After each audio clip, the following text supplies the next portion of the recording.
اعوذ باللہ من الشیطان الرجیم، بسم اللہ الرحمن الرحیم۔ آج ایک پوسٹ نظر سے گزری ہے کرونا کے حوالے سے، کسی بھائی نے لکھی ہے، میری پوسٹ نہیں ہے لیکن میں آپ لوگ کو سنا رہا ہوں کہ کرونا کی وبا کیا ہے اور پاکستان میں اس کی کیا پوزیشن ہے۔ تو میں آپ کو بتاتا چلوں تو انہوں نے لکھا ہے، کرونا کی وبا نے پوری دنیا کو اپنی لپیٹ میں لے رکھا ہے۔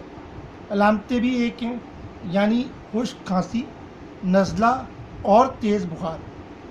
پاکستان چونکہ ایک انوکھا ملک ہے، لہٰذا یہاں کرونا نہ صرف شکل بدل رہا ہے بلکہ علامتیں بھی۔ جناح ہسپتال میں توڑ پھوڑ کے واقعے کے بعد یہ انکشاف ہوا۔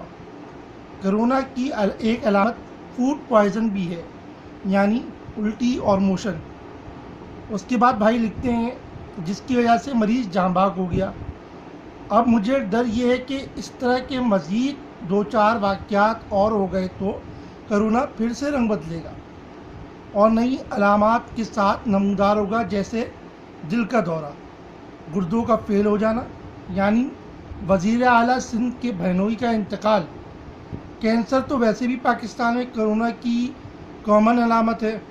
اگر کرونا پہ کنٹرول نہیں کیا تو پھر یہ ٹریفک حادثات کی علامتیں ساتھ لے کے ظاہر ہوگا اور لوگوں کی جان لینا شروع کر دے گا۔ مئی میں تو خیر کچھ نہیں ہوا کیونکہ رحمتوں اور برکتوں کا مہینہ تھا، اور اس کی وجہ سے کرونا کی اس سے دوستی بھی ہو گئی تھی۔ البتہ جون میں لوگ سڑک پر مریں گے، اتنے مریض ہوں گے کہ سڑکوں پہ علاج کرنا پڑے گا۔ کرونا سے لڑنے والے فرنٹ لائن مجاہدین نے یہ پیشن گوئی مئی کے مہینے میں کی تھی، لیکن ایسا نہیں ہوا۔ وجہ اوپر 70 میں بیان کر دی گئی ہے۔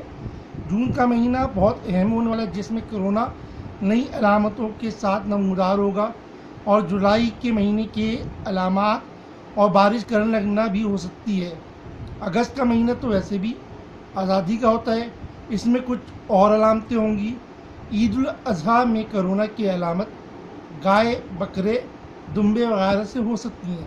امکان ہے کہ کرونا ستمبر میں خودکشی کر لے گا، کیونکہ وہ خود کرونا کا شکار ہو سکتا ہے اور اس کی میت نئی SOP کے ساتھ سرکاری اور طبی اعزاز کے ساتھ تدفین کر دی جائے گی۔ تو یہ پوسٹ تھی بھائی کی، کافی اچھی لکھی انہوں نے، اس میں معلومات کافی اچھی دی ہیں کہ کرونا کی کیا کیا وجوہات ہو سکتی ہیں آنے والے وقتوں میں، اور ہم کس علامات سے گزر رہے ہیں۔ بس اتنا سا پیغام ہے۔ اللہ حافظ۔